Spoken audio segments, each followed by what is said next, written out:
December 24th, 2016. Like a fox. I am beginning to think someone is messing with me. We sold our rental property to an elderly couple a few months ago.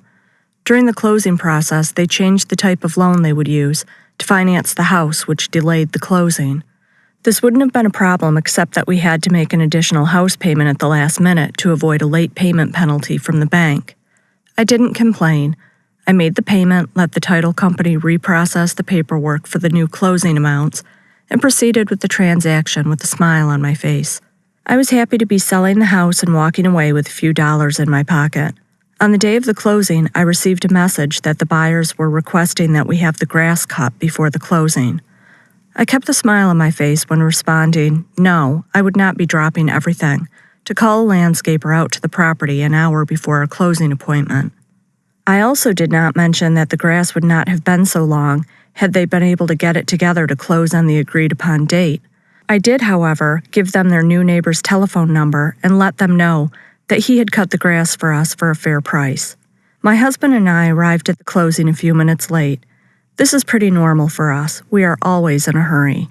When we sat down at the table, I was a little confused because there was an elderly woman and a younger man. I thought maybe it was her son. The man with our buyer was not her son, but the mortgage banker who secured the VA loan which held up our closing process. The male half of our elderly couple was apparently out of town. And unable to sign the closing paperwork. His wife was left to sign all of the documents for herself, and again as her husband's power of attorney. We sat and watched for the hour and 20 minutes it took for her to sign all of the documents. Again, I smiled through it. I wished her well and went on my way.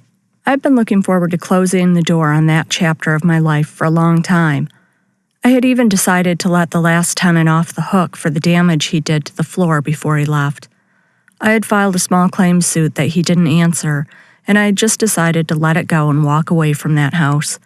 I was finally free of ever having to think about that old house again. And then the electric bill showed up. I was expecting to see a bill for service through the day of our closing. I'd watched the new owner of the house sign a contract stating that they would have all of the utilities converted to their name within 3 days. Surely they knew they needed to notify the utility company of their new ownership. But no, this bill was for service through the month following the sale. The new owners never called to transfer service. I stared at the bill in disbelief for a few minutes. Was it really possible that the elderly couple who bought our house made it this far in life with other people handling their transactions, that they didn't know how to do things for themselves anymore? I contacted their agent, which was the only way I knew how to track them down. She forwarded them my message, and in return I received this. I contacted DTE Energy this morning just to reconfirm that our account at the old address was discontinued and to give them our new address. This was done just after our closing. DTE confirms that they have our new address and will be submitting a bill shortly. They said the bill that was sent out to the Logans was a final bill. Give us a call when you're in the area. You're more than welcome to stop by. Bill. Really? No apology? No sorry for the headache? No. Bill made sure that he discontinued service at his old address so he would not be charged for service he was not using, but he didn't bother to establish service at his new address. At this point, I realized Bill is the kind of guy who is going to sit back and let other people fix his problems. Bill is the kind of guy that sent his wife to the closing to sign all of the documents because he was too busy. Bill is the kind of guy who asks for just a little bit more because he can. Bill is also the kind of guy who could use a grammar refresher. And Bill is going to be the guy that has to figure out what to do when he loses his power.